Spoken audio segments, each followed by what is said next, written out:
Hey, what's going on, everybody? This is Iconic Repaints back with another video today. We're going back to the vein of custom Funko Pops. So today I'm going to be showcasing the Superior Spider-Man. And before I get too much into the pop itself, Superior Spider-Man is based off of the comic book series of the same name.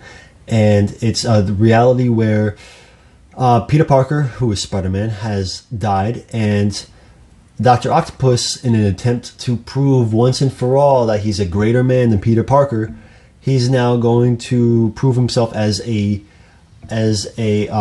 superior Spider-Man. So he puts his brain inside the body, the corpse of Peter Parker, and now you have this Spider-Man that has Peter Parker's physical abilities and speed and agility. And you have Dr. Octopus's genius and technology, but also his arrogance and his vain characteristics. So it's a really interesting story. I never finished it. I'm still working my way through it among all of the other things I'm trying to read. I think I'm reading the trade paperbacks, and I think I just got done with volume 3. So I think I still have a good while to go, but I really love this story. It's really entertaining. It's awesome to see Dr. Octopus kind of, really struggle and try to appreciate just how much Peter Parker had on his shoulders, because he tries to do the same thing. He tries to not only save the day, but he's trying to sustain a social life, a romantic life, all meanwhile while kind of having the spirit of Peter Parker, kind of interject and plead with him along the way. It's really cool stuff. I mean, you kind of get to see the metal of Dr. Octopus and the good that is in him. It's not always as good as what Peter Parker was capable of, but he's definitely trying what he thinks is the best way to do this superhero thing. It also really kind of emphasizes just how special Peter Parker was, not only as a superhero, but just as a human being, how much he sacrificed. So, as a Spider-Man fan, really love that. And Dr. Octopus is one of Spider-Man's oldest and most popular villains. He's been around since the 60s, and he might have been the first kind of big antagonist. Not 100% sure on that. I was never really a Dr. Octopus fan when I was a kid. My first kind of encounters with him being the 90s animated series, and he just always came across as kind of like a douchebag. So never really was a big Dr. Octopus fan, but I even then I recognized that, hey, this guy's always a big threat. He's always showing up.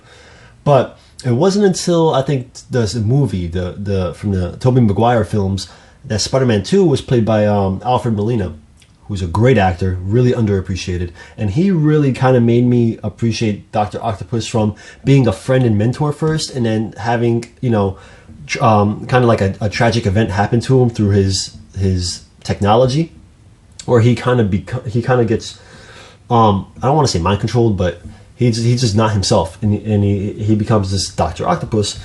And I'm not sure if it was always like that in the comics, but at least from watching that movie, that was the first time where I was actually sympathetic to Dr. Octopus. And then in the Spider-Man PlayStation 4 game, it kind of built up that story even more so, with Dr. Octopus really being Peter Parker's mentor and guide and friend.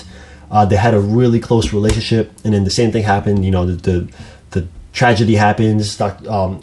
Octopus kind of overtakes the personality, the persona of Otto Octavius, and he starts trying to attack Spider-Man, and he's constantly trying to fight from within to find that good place in his heart again.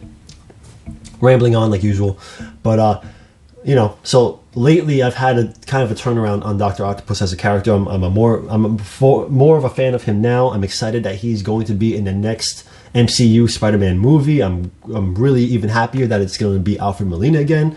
Can't wait to see what this whole thing's going to lead up to, all this multiverse stuff. Now, onto the pop, because I'm trying to make this a shorter video. I don't have that many pictures and videos of him to make this a long video. Superior Spider-Man. So the basic pop came with a very basic paint job. They don't even paint the web lines in his head in the mask and it's, I've noticed it on multiple Spider-Man pops. Irks the hell out of me, drives me crazy. So I did that. I kind of darkened the shade of red because I didn't want it to look fabric like. I think in the comic books, Dr. Octopus's Spider-Man suit is kind of more, metal in a lot of areas and stuff like that. But I also wanted to look more worn and more battle damaged. But the most important thing I wanted to try to capture was the eyes. The eyes originally came black. I wanted to try to capture like the reflective lens look of the Superior Spider-Man suit. I think I got close. I'm not going to say I nailed it, but I am happy with it for where, I think, like, I don't necessarily know yet how to make them better. And maybe I'll learn something new soon enough, but for now, really digging it. I like the fact that this suit is kind of like a hybrid between Spider-Man and Dr. Octopus, because instead of the 4 tentacle things, squid legs that he's got coming out of the back of him, he's got 4 spider legs. So the design itself is a neat hybrid. I mean, you look at it and you're going to think Dr. Octopus, even if you don't know the story. But obviously it's a Spider-Man. So other than that, just did my typical line work. I wanted to have like something reflective of the comic book art in it. So, just a little kind of light shading here and there. Overall, happy with it. I actually redid this custom a few times before it got to this point. Now I just kind of kept wanting to push it a little more and a little more before I was finally happy with it. And here it is. I'm going to leave you at that. This is a custom Spider-Man, Superior Spider-Man. And yeah, so like and comment if you want. And also, who's your favorite Spider-Man villain? All right, be back soon. Peace.